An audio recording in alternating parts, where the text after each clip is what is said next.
Let's discuss the Australia Cup round of 16. Hey guys, my name's Lockie. This is Oswald Football, where we talk all things football in Australia. The last few days in the Australia Cup have been thoroughly entertaining. 4 consecutive days. We've got some pretty dramatic results, a huge cup set as well, which we will certainly be diving into. So we're going to run through all the games. We'd love to get your thoughts as well. What did you learn over the past week in the Australia Cup? Which team is going all the way and winning this tournament? Because there were certainly some impressive performances from A-League and non-A-League sides. First of all, let's kick off on Sunday. Arvo, 2 games getting us underway on the weekend. Nunawading City were hosting Wellington Phoenix. The 1-0 win for Wellington in the end. 94th minute goal for Hideki Ishige. Wellington Phoenix. I mean, it's quite incredible the fact that this game was so close to going to extra time. The fact that Nunawading held on for that long was incredible. We should acknowledge, like, no disrespect to Nunawading City, but they're from the 3rd tier of Victorian football, coming up against an A-League side here. It was a huge occasion for Nunawading, and they did so well to keep them scoreless for so long and almost take them into extra time, which would have really, I think, made Wellington Phoenix nervous had the game gone on at that stage as well. Looking at the stats from FOTMob, unsurprisingly, Wellington Phoenix did have the bulk of possession, plenty of shots in the end as well. A couple chances for Nunawading City, but Wellington Phoenix getting the job done in the end. A couple of their new signings featuring in this game as well, coming off the bench, the likes of Eze and Armiento, featuring a very youthful team here for Wellington Phoenix. And in the other Sunday game, we had a Sydney derby. Sydney United 58 hosting Sydney FC for the second time in the Australia Cup as well. We got this fixture a few years back, Sydney FC winning on that occasion, and they got the victory here as well. 2-0 in the end. Al Hassan Toure made his starting debut for Sydney FC and scored just after 11 minutes. A goal for Reece Yuli, another new signing for Sydney FC towards the end of the match. A substitute there for Sydney United 58 was shown a red card towards the end of the match. But I tell you what, Sky Blues, they were good in this game and probably did deserve the win. But Sydney United 58 created some fantastic opportunities throughout this match. Looking at FOTMob, 25 shots all up for Sydney United 58. A lot of those coming from long range. Players like Mason Wells were looking really dangerous going forward for Sydney United 58. And you felt like, had they have gotten just the 1 goal back, if they equalised it at 1-1, they may have gone on to win it in the end. The crowd there was fantastic as well. But Sydney FC, too strong in the end going through. Still missing maybe a few key players in their lineup. Sydney FC, plenty of youngsters again getting minutes for them here. But 2-0 win, they go through to take on Auckland in the quarter-finals.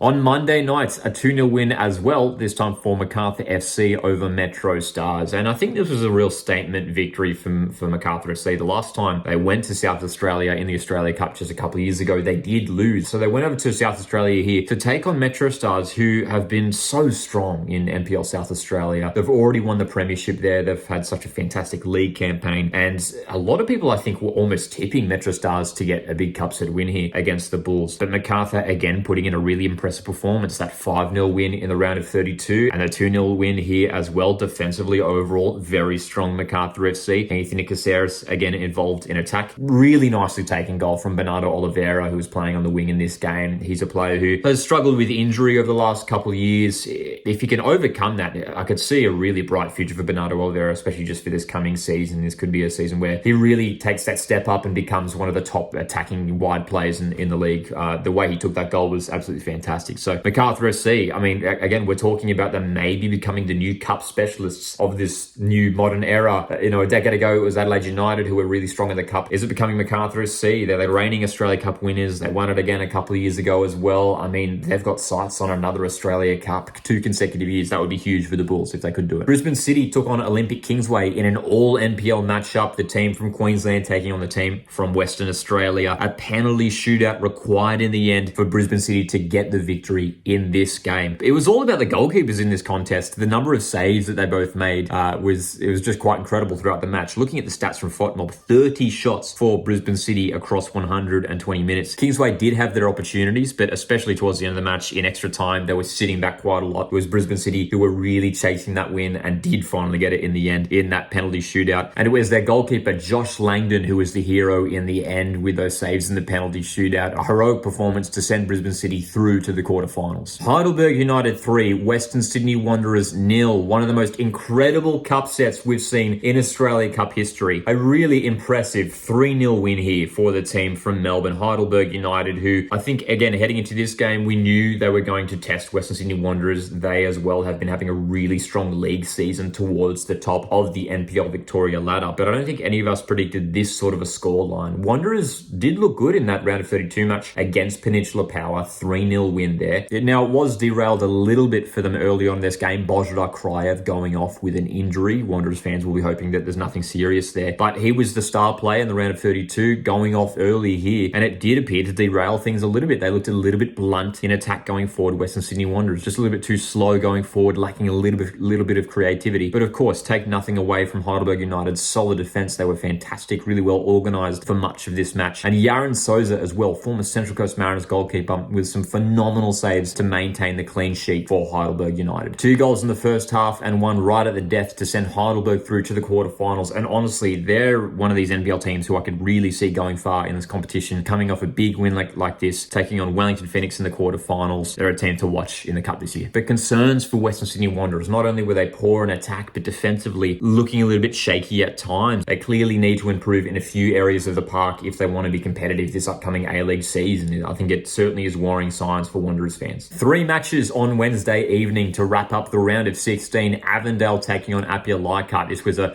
highly anticipated fixture, mainly because these two teams are featuring in the Australian Championship later this year. But it was the home side, Avondale FC, who got the win in the end, a 3-1 win for them. Manny Agwek sealing the win at the end of the match there after missing a penalty earlier on. Huge moment for him. Another one of these teams from Victoria going on to the quarterfinals in the cup. It's often the teams from Victoria, it seems, that have a lot of success in the Australia Cup. They're really formidable teams, and just like their Victorian rivals, Heidelberg United, they'll have big aspirations to go far in the competition. Over 4,000 fans were in attendance for Cooks Hill United v Newcastle Jets, a Newcastle derby. Again, this was a fantastic occasion. Cooks Hill United, what an evening for them, taking on their local A-League team. And it was great to see a fantastic crowd at the number 2 sports ground for this game. I went to the match as well, and it was Newcastle Jets who were just far too strong in the end. Cooks Hill United really went for it. They tried to create those opportunities, but Jets were just a class above in this game. And I think it's credit to this new system that Jets are playing under new head coach Mark Milligan. It's quite fluid the way they set up and the way they play. To me, it did look more like a 4-3-3 with Max Burgess and Alex Badalado playing almost like 2 number 10s. And, Newcastle Jets, they're getting clicking really early in preseason here, quite obviously. It's good signs for the upcoming season for Newcastle Jets. They've now got aspirations of going all the way, I think, in this tournament and winning silverware. We know it's been so long since Newcastle Jets have won a trophy. You have to go all the way back to 2008 since the last time they won silverware. So a huge opportunity for Newcastle Jets, and wouldn't it be a perfect way for Mark Milligan to kick off his coaching career with the Jets to take them on a fantastic cup run here. And finally, Auckland FC 3-0 win over South Melbourne. South Melbourne, unfortunately, just unable to match Auckland FC in this game. Looking at the stats, 60% possession to Auckland FC, 25 shots all up for Auckland. South Melbourne with the 10 shots in this game, but again, another strong lineup here for Auckland FC. They were missing Nando Paineka, but that wasn't too much concern for them, with Sakai slotting in at centre back as well. But it was Jesse Randall, who's been in great form of late. Couple of goals here again for Auckland FC. He's looking really dangerous at the moment. Has been one of the real stand-up players in this Australia Cup competition so far. Auckland FC, man, I mean, could they be the first New Zealand team to win the Australia Cup? A big win here over South Melbourne FC. So let's look at the quarterfinal matchups. Auckland FC, Sydney FC. That, of course, will be one to watch. 2 A-League teams coming up against each other there. Wellington Phoenix, Heidelberg United. Tell you what, we will be doing our dedicated predictions video on the weekend, but I feel like Heidelberg United may well be favourites in that game. They've just been so impressive so far in the Cup, Heidelberg United. So that'll be a fascinating matchup. An all NPL matchup between Avondale FC and Brisbane City. And then we've got another all A-League matchup, Newcastle Jets, Macarthur FC. All your thoughts and feelings on the round of 16. Join the discussion in the comments section and make sure to hit the like button and subscribe. I was Lockie, and I'll see you in the next one.